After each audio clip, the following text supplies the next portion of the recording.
A warm welcome on today's Golden News TV show. On this episode, I'm delighted and excited to welcome Daksha Patel. Hello, Daksha. Hi, ChriSOULa. How are you? I'm good, having had a chat with you prior to our conversation, because it has been a very stressful period for me, and exciting at the same time. Because you may have heard already that the Book of Soulful Musings is almost ready to be shared with the world. This is a proof copy. This is a proof copy. Yes, it is wonderful, Daksha, and Daksha is one of the contributors, 30 plus contributors in the book. So I will let you know when you can actually get a copy. And read it yourselves and find out more about the beauty, about the connection between mind, body, heart, and spirit. That's encapsulates what the book is about. Yeah. But now on today's episode, Daksha is very much specializing in resilience, change, mindset, success. And I will share with you a little bit about Daksha, so you have an understanding of her background. Daksha inspires change from the inside out. She supports individuals to accept, believe, and recognize that by awakening the conscious mind, you develop self-awareness and personal leadership skills that build resilience. And we're going to be talking about that on today's show. Basically, every single one of us, myself, Daksha, and everybody who is watching this, we all have one shared issue, and that is called stress. So nobody, even the youngest ones, bless them these days, they are stressed, and they shouldn't be, but they are. So no matter what the age, stress is the common word that describes the way we feel. I'm stressed. So, Daksha, what can we do to understand how stress hits us? And I mean, we're going to have a conversation, and I know that I'm going to ask you a few questions now, but I think things will flow naturally. What is it about stress that actually causes so much impact on our lives, on our health, and the way we perceive the world? So it's a really interesting question, and when I work with clients or when I work with groups of people, I often say, so we all talk about stress, but what is stress? Because for everybody, stress manifests in a very different way. And what I focus a lot on is helping people to understand what stress is from a sort of a biological, chemical perspective. So obviously, it's about understanding what happens to the mind and the body when we actually feel stressed. Mm-hmm. So I particularly like to use that model to explain stress, because what it does is it puts everybody on the same page, because it's sometimes we can kind of go, well, so-and-so doesn't look stressed, how come I only get stressed? And actually, if I can explain to people, well, actually, stress is a biological response that we all experience, but it's just that we will experience it in different ways. Mm-hmm. Mm-hmm. So for me, helping people to just understand stress from a sort of a chemical, biological, neurological perspective, I think it just helps people to kind of go, okay, so there's nothing wrong with me. I'm normal, yeah? Mm-hmm. It happens to us all. The difference is really how we respond to stress. That's, I kind of guess, what makes us different. Yes, it is the response to stress, absolutely. And it is about building the tools around us to become more conscious when we are bombarded by these worrying thoughts, or the whatever causes that stress. And we are in a way, what you're saying is, we can be in control of it rather than live completely, at the mercy of the situation. Yes, and so for me, the most important thing around understanding stress is, first of all, having that self-awareness. I'm still surprised. I shouldn't be, but I am still surprised when I speak to people and they will say, oh no, I don't get stressed. And they say, I don't get stressed, but I do worry a lot, and sometimes I get really anxious, but I don't get stressed. And it's really interesting how people perceive stress, and I think it's still a subject that people don't necessarily want to openly admit that they get stressed, because I think it's still a taboo subject. People associate it with weakness, and it depends in what kind of environment you work in or what kind of position you are if you're a leader within an organization. Some people still see that as, you can't admit to being stressed because it's seen as a weakness. So I think it's really interesting. And for me, just having that self-awareness has definitely got to be the first step. If you're going to make any kind of change, you've got to have that self-awareness of what is stress and how do I experience stress, and am I aware of it? Yeah, I think becoming aware is the key. Absolutely. And once you are aware, then you can decide whether you would like to do something about it, or you can just carry on being in the same situation forever and ever. Or it is up to you then to say, well, okay, I could do something about this, and I could change my life, and I could become more resilient to stress, because throughout our lives, we will always have things that will not turn out the way we would like them to be, for good reasons or whatever reasons. Challenges are part of who we are. And challenges, although at the point when they're turning up, we say, oh, why again? What's happening? Why me? Well, challenges are always helping us to become stronger and becoming better.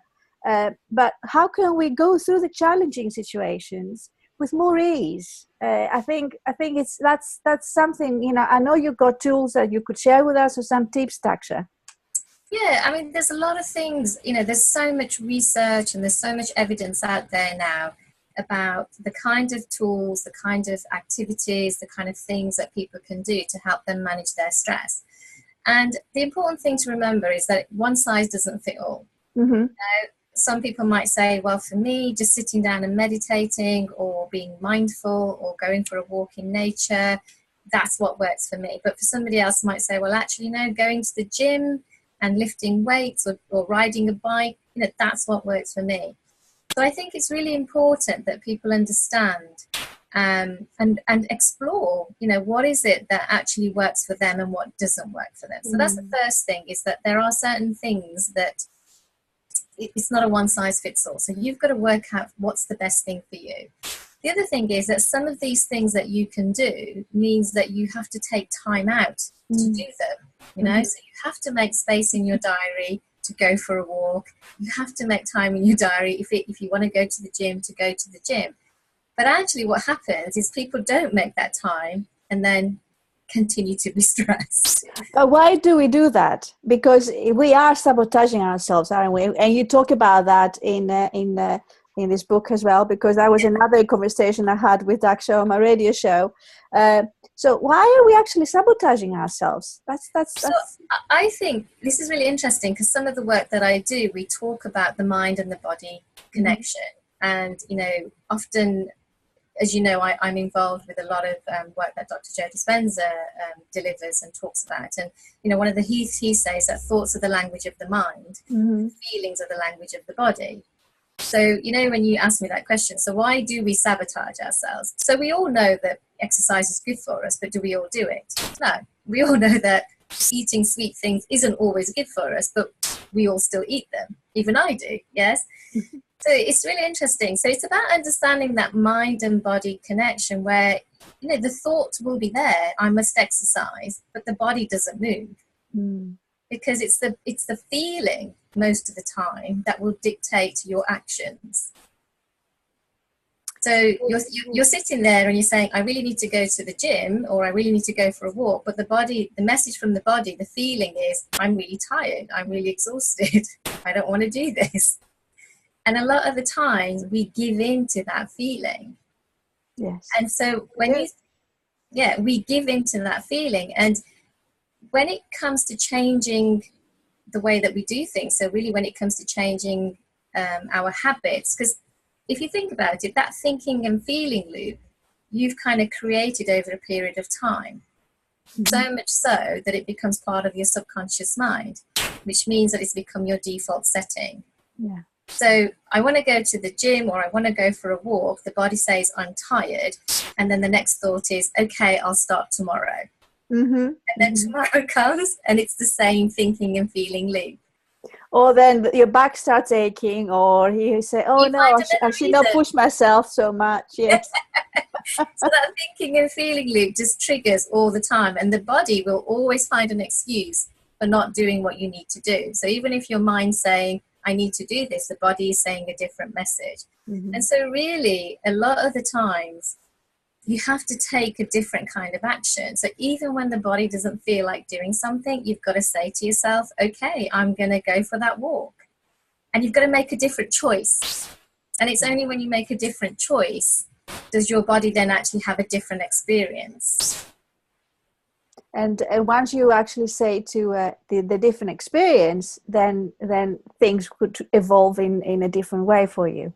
Because you've kind of given yourself the opportunity to kind of go, well, actually yesterday when I went for that walk, I felt great. So your body has had a different experience. And now when you say, let's go for a walk, the feeling is slightly different to, I don't want to do this, or I feel too tired, or I've got an ache in my knee. It's like, no, I feel like I want to go and have that experience again.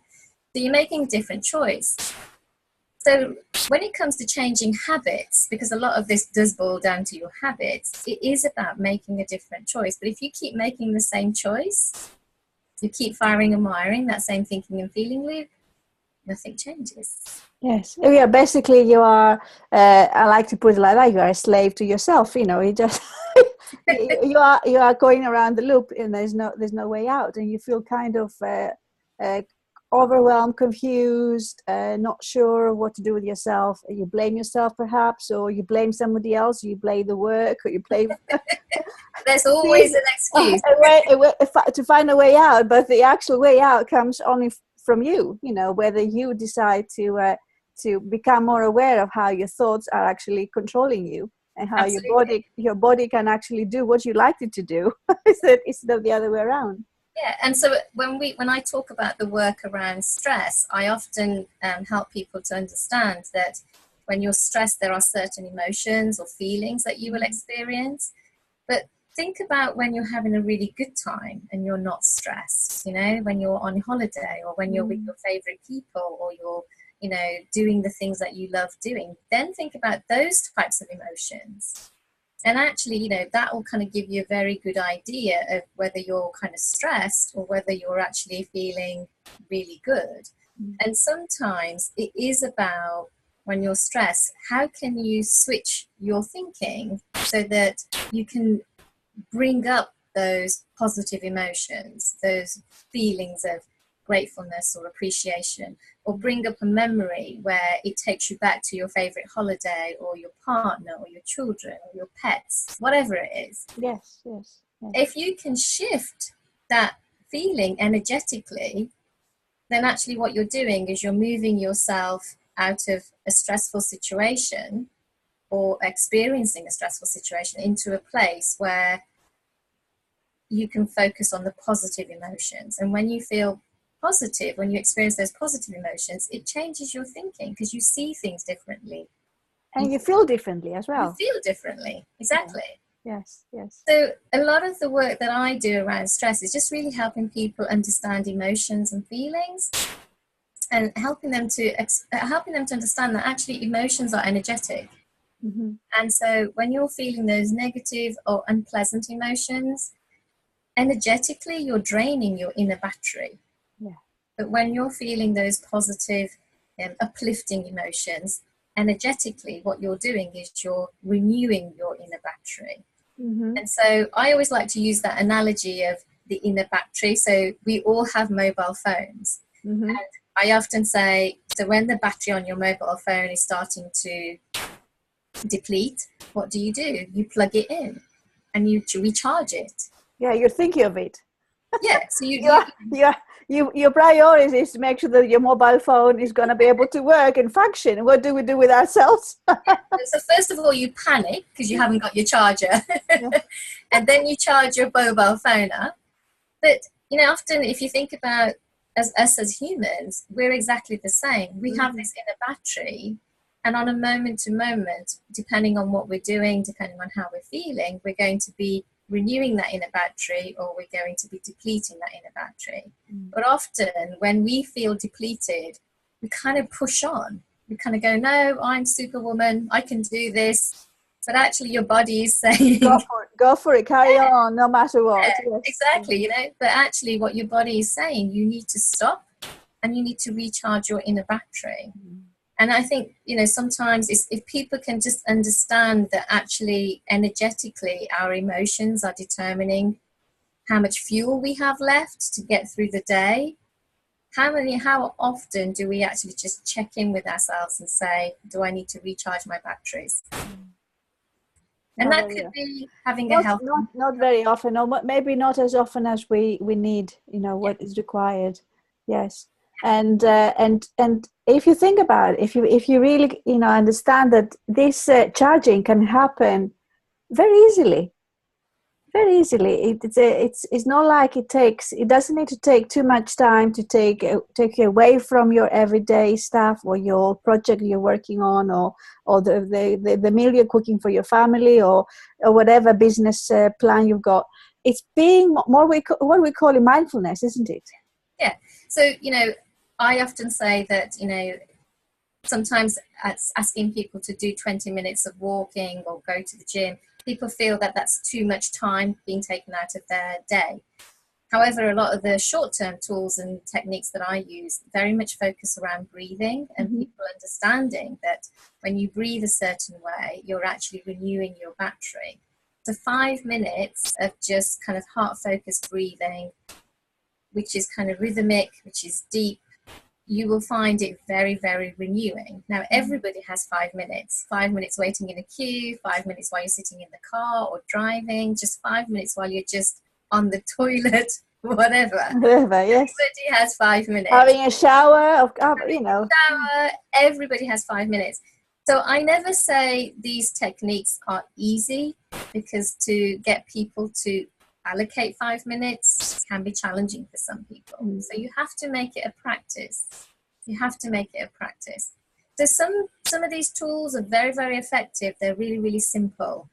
But I think sometimes as humans, we kind of think, oh, because it's so simple, it doesn't work.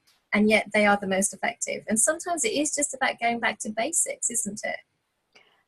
We are somehow conditioned to believe that for something to work, it has to be hard and complex and then complicate or whatever, and then that's not really the case. And then there are so many simple ways of bringing into your life and embracing in your life that it will change it. But I think that the trick or the magic happens when you become consistent and you don't give up. You try it, and maybe you try it for a couple of days, and there's something else kicked in, and you say, oh no, it's not gonna work, or whatever, because your thought has actually have got the power to do that.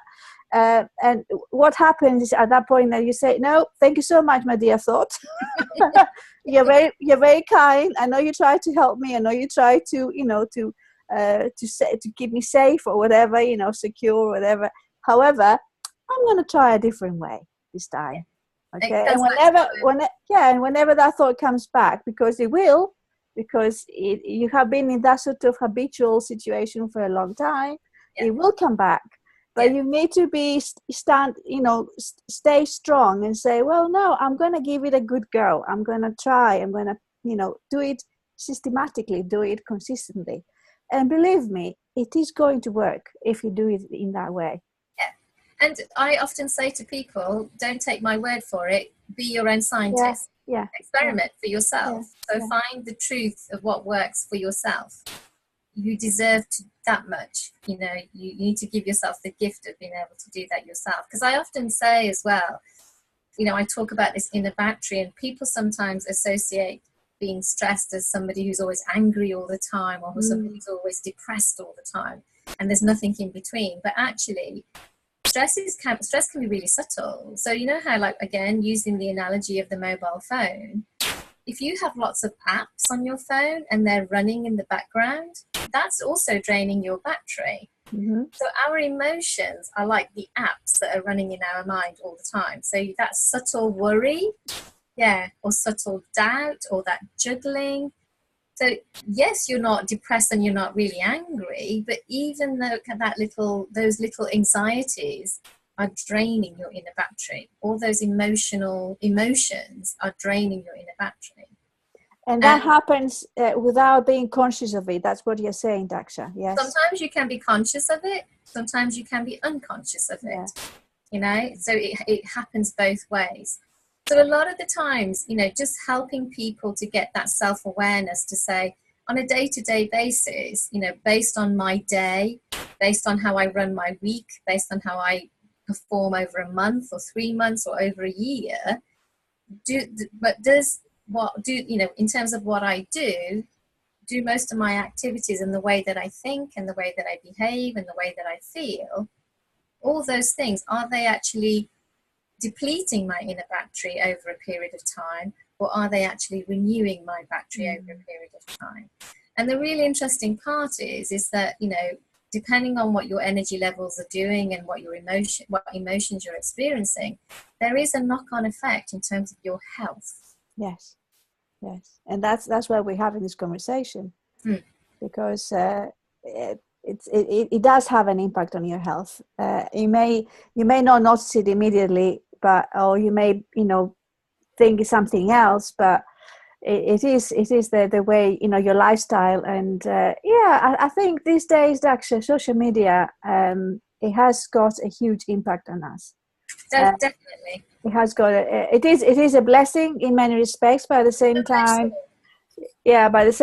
if we allow it to be too much consuming, you know, then we get to the point of getting, you know, overstressed, whether we haven't been up to different XYZ situations that are actually running on social media, and we feel that stress. But stress can come from different directions, of course. You know, it could be the loss of a dear one. It could be unexpected issues with your car. It could be different things, you know, loss of a job. So we have got different levels of stress, right? There's definitely different levels of stress. Different things will trigger your stress levels, and so that's why it's important for you to go on that explorative journey to say, well, what are the things that really tip me over the edge? You know, what makes me angry? What makes me frustrated? And then just sort of recognizing that actually I understand why that's happening to me now, but then you have to make a different choice, which is, okay, I'm feeling angry or I'm feeling frustrated. How long do I want to feel those emotions? Because the longer you feel those emotions, the more adrenaline or cortisol or, you know, is going to be coursing through your body. You know, if something happens at work and you don't process it, or you don't change how you feel about it, that cortisol is going to be running through your body for over 8 hours, which is why when you try to sleep, you can't sleep, because it's still coursing through your body. So a lot of the tools and techniques that I talk about is really helping people to kind of say, okay, well, how do I make that shift? You know, how do I learn to become more resilient, so that I can kind of develop that capacity to either prepare for, to recover from, or to you know, deal with that experience that I'm having, you know, in the face of challenge or adversity or stress. You know, so how do I adapt to that situation? That was the word that I was looking for. Yes. So it isn't just about, you know, how do I deal with stress after the event. A lot of these tools and techniques about, well, how do I kind of prepare myself, even when I know that I'm going to be going into a stressful situation, so that I'm not triggered by it, so that I can manage it the best I can. So because we will be triggered. That's I am triggered. Everybody's it's not like we are constantly triggered by different things. But and as you said, Daksha, is how can we realize that we are triggered, we are stressed, we are frustrated, we are, anxious, or any of these, emotional states that doesn't really help us to be the best we can No. be. No. They keep us really, really, in that sort of shrinking, very uptight, sort of the body is aching, and then you have the headaches, you have the backache, or you have whatever, issues. Or it manifests in different ways for different people. So how can we? And then when you have these tools, actually you can, the way I see it, the way it has worked for me, when you have these tools, whatever tools work for you, it's a choice. Then you can implement this, you can use these tools, and then you can get out of this triggered state. As maybe fast is not the right word, but you could actually, not stay in that state for too long. That's for me, that's the important thing, to understand that you don't need to be in that trigger state for too long. And it's really important for me to say that this isn't about denying your emotions or suppressing them or ignoring them. It's very much about recognizing, acknowledging, and accepting that you're feeling a certain way. Absolutely. But then it's about asking yourself that question: well, what is it that I want to do about it, and how quickly do I want to address this? Yeah. And that's the important part. And that's a choice. That's the choice as well. And that is a choice.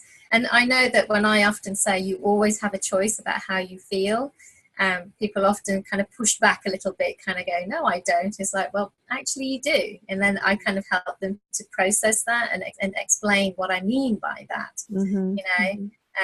I often use a lot of Disney characters when I talk about different emotions, and I talk about Incredible Hulk, I talk about Tigger, I talk about Eeyore, and then I talk about Yoda. Yay. And they're my 4 characters that kind of help me to explain. We all experience those different characteristics, and there's nothing wrong with that. It's just that what you then have to decide is, who would I rather be? And I know that if I could be Tigger all day long, I would be Tigger. but that can be quite draining because it's not sustainable. No, that people won't be able to cope with that. Exactly. Too much, yeah. So ideally, for me, I would want to be like Yoda. But so it's about understanding, how can I kind of move my emotions so that, I don't spend too much time feeling like the Incredible Hulk, or too much time feeling like Eeyore, So it's just really about having that awareness of what you're experiencing and how you're feeling. And feelings and emotions are the most important part of the work that I do. Just helping people to understand, when you feel a certain way, what does it actually do to the body, the mind, the brain? What does it do to your decision making? What does it do to your performance? What does it do to your focus? What does it do to your energy levels? And just helping people to kind of understand that better. Then it allows people to kind of go, okay, I get it. Okay, so what does that mean for me? And how can I start to make some small changes? So I, again, make small changes, because that's when you will really start to see the results. And that's when you're likely to make different choices, because it's not going to feel like too much hard work. Yes. So what I think the magic happens when it starts working for you, and even though you are triggered, even though you're challenged, you've got things in place, and you can rely on that. Whatever system you choose. In my case, I work with color energy, color psychology, heart intelligence. I've got the tools. I work with my clients. I put this into place with my relation with people. So yes, it's not like it will never happen. It's like you will always be in a very happy, ecstatic, enthusiastic sort of way, like we were talking about before.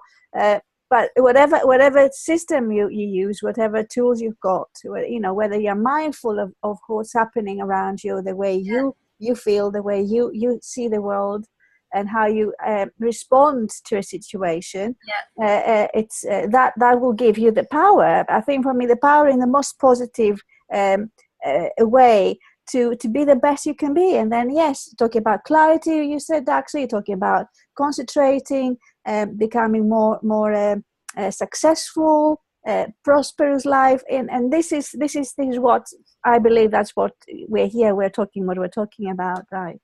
Yeah. Absolutely, absolutely. So for me personally, it's a fascinating subject. I love the fact that there's a lot of evidence and research out there now. Some people like that kind of information. Some people just want to know, well, what can I do to manage my stress? I don't need to know the evidence. I don't need to know the research, and that's fine too. Mm-hmm. So, you know, I think it's a time now. We're living in a world where, you know, stress is everywhere. You know, all the statistics are going up. All the trends are saying, you know, we're becoming much more stressed, and we need to do something about it.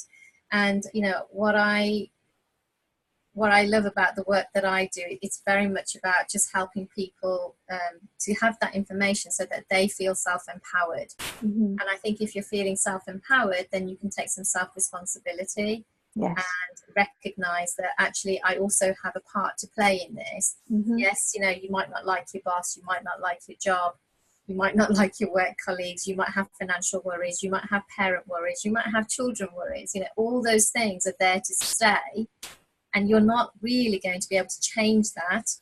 Not all the time. You have a certain level of control, but actually the thing that you can change is the way that you think about it, the way that you think and feel about it. Yeah. You do have control over that, and that's again where the choice comes in. Yes, yes, and we are. And I would like to close our wonderful exchange of soulful musings on today's episode with Daksha Patel. I would like to say that don't try to figure it out on your own. We did mention that at the beginning, that we do not share how we feel, and probably we put a mask on because we don't want to show vulnerability. We don't want to show how low we are, how low we feel, or and there's always, you know, a big smile on the face, although deep down, you know, we are feeling really depleted. Yes. Or you know, at a loss, so we don't know what to do.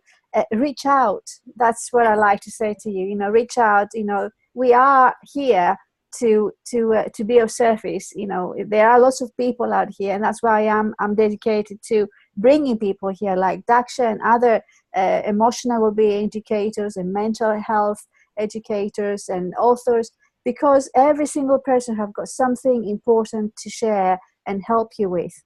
So it is up to you to feel into it and connect with the person and say, well, I would like to connect with that person and find out more. So how can we connect with you, Daksha? Sorry.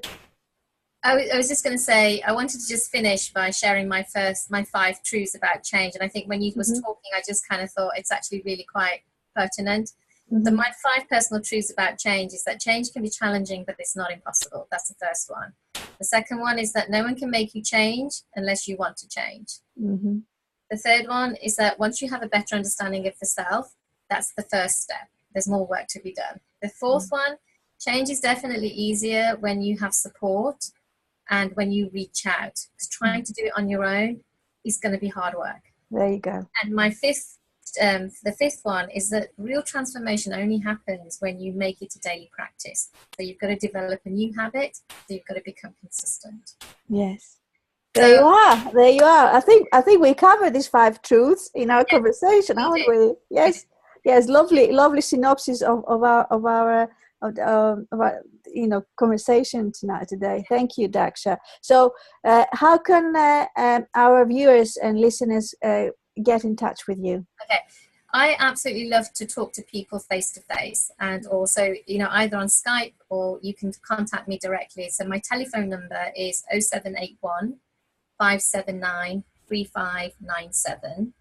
I'm on LinkedIn, so you can connect with me on LinkedIn. My website is www.your-mind-at-work.com. So you can connect with me in lots of ways. I'm also on Facebook as well. Of course. And the interview on today's GoldenMuseTV show is going to be uploaded on my YouTube channel. So and then the link will be shared via different channels there, different platforms. So be generous and share with the people that you would like to, for them to understand a bit more how our thoughts and how our feelings and experiences can shape who we are and how we can maximize living life and be more resilient, be happier, be joyful with yourself, first of all, and with the people around you. So thank you so much, Daksha, for joining me today. Thank you. And thank you to all of you who watching, we will be watching this episode today. So lots of love from me, ChriSOULa Sirigou, the Golden Muse, and from my guest today, Daksha Patel. Thank you so much.